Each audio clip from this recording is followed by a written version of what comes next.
This only happened yesterday, when me and my best friend were just hanging out as we normally do at my house.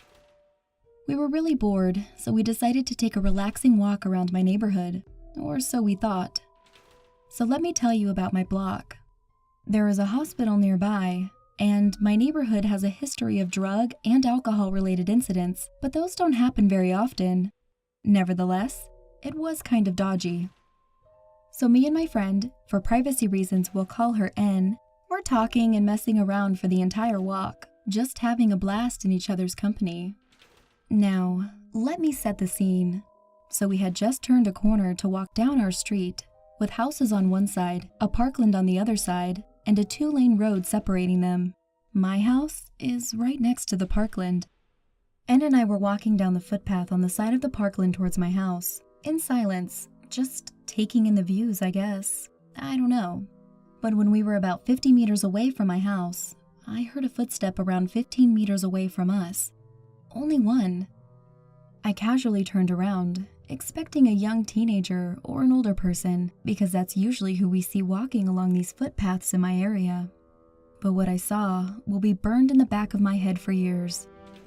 15 meters away from us, there was this off-looking man. He looked young, I'd say mid-20s. He had a skinny figure and dull but fierce-looking eyes.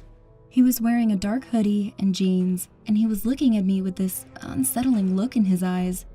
But the absolute worst part of this was that the man was limping very aggressively. It looked unnatural. It looked like he was possessed, and he was grinning at me with the most creepiest smile I've ever seen. It was twisted. His head was cocked to the side, and the man's teeth were so yellow I could see it from 15 meters away. He looked psychotic, and he looked like he wanted to harm us in the most brutal way imaginable. I whipped back around and told N to start walking quickly back home, because running might make the man angry and run after us. We don't know if he's high, drunk, or what. I was too panicky. I didn't even mention to N why we should haul ass back home. N turned around and almost screamed, and stared in shock. I've never in my life seen someone pull that kind of face before. I grabbed her wrist and we sped up to reach home. I turned around and the man was about 9 or 10 meters away from us, and he was moving quicker with that disturbing broken limp of his. If it didn't look unnatural or scary to begin with, it sure did now. We are 2 young teenage girls, and even if we both fought against the man, I don't think we would win, even if he was on the skinnier side. We sped up, and it was a chase. No running, but close enough. He was chasing us with this fast, demonic limp, and we tried to speed up to keep the now 10-meter gap between us. We managed to get home safely, and I peeked through the window by myself as N was in shock and still gathering herself. The man had slowed down, but was still limping. He then crossed over to the other side of the road. For what reasons? I'll never know. He went out of sight, and I closed the curtains, still shaky. After all that shit, N and I went back into the kitchen to grab some water. My kitchen window kind of overlooks a bit of the parkland, and we have a decent view of it.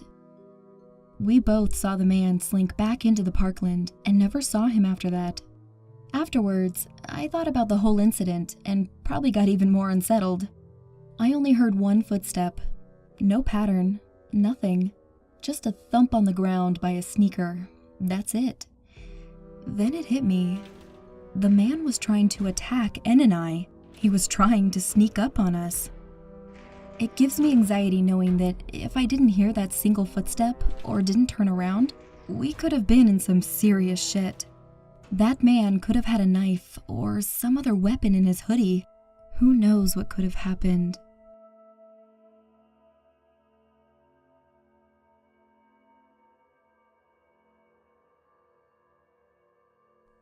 Several years ago, my family lived in a sketchy area of a small town in South Carolina.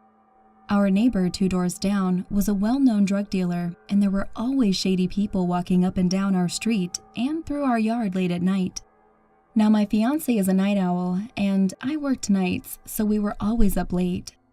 My daughters weren't in school yet, and thankfully liked to sleep in as much as we did, so it wasn't uncommon for he and I to be up at 2 or 3 in the morning, watching TV and playing internet poker. We didn't have curtains or blinds on most of the windows, so it was obvious that we were awake and in the brightly lit living room that late at night. Everyone in the neighborhood was also familiar with our 2 oversized Czech German Shepherd dogs. Our female was around 160 pounds, and our male was around 120. They could also both be seen through the window at night by anyone looking in. We'd been having issues with hearing sounds outside at night, but when we went to check, typically the person would be gone and we'd find nothing but a pry bar near the window where they'd been trying to get in. By the time we moved from that neighborhood, we had a collection of them that we'd found around the outside of our house. What couldn't be seen through the windows was that my fiance had drilled holes through both wooden frames of each window and then had them held in place with 3-inch nails so they couldn't be opened without taking the nails out of the holes. One night, we were sitting in the living room at around 3 in the morning, and we hear a sound at the window directly between our 2 computers. The dogs are sitting in front of the window, just growling and staring out, and when we looked outside, we could see a guy trying to pry the window open. We both stood in front of the window, staring at him. The dogs were barking, but he was so drugged up apparently, he didn't notice any of us there until my fiance knocked on the window. He ran off, and my fiance headed out to collect his pry bar. We figured that would be the end of it, but the next night, the same guy was at it again, at a different window in the living room this time. The process repeated, with my fiance knocking on the window and scaring him off, and then collecting the bar. When he showed up on the 3rd night, we decided we'd had enough. This time, instead of knocking on the window, my fiance went outside without alerting him. So this is what the guy trying to break into my house saw. First, my fiance steps out onto the porch. He's 6'5", but skinny, and uses a cane a large portion of the time, so despite his height, he appears pretty non-threatening. When the guy noticed him there, he didn't try to run this time, apparently thinking he could take him. They stared each other down for a few minutes, and when the guy raised the pry bar like he was going to move towards my fiance, all hell broke loose. My fiance, despite using a cane, is fast when he needs to be. In an instant, he popped open the front door, releasing both of the dogs, and at the same time pulled a machete out of the back of his pants and took off after the guy. So here this guy thinks he's got an easy target, only to be chased down by nearly 300 combined pounds of snarling teeth and muscle, and a crazy, skinny white guy with a machete. I've never seen a crackhead run so fast. All I can say is, housebreaking drug addict guy, for your sake, I hope we never meet again.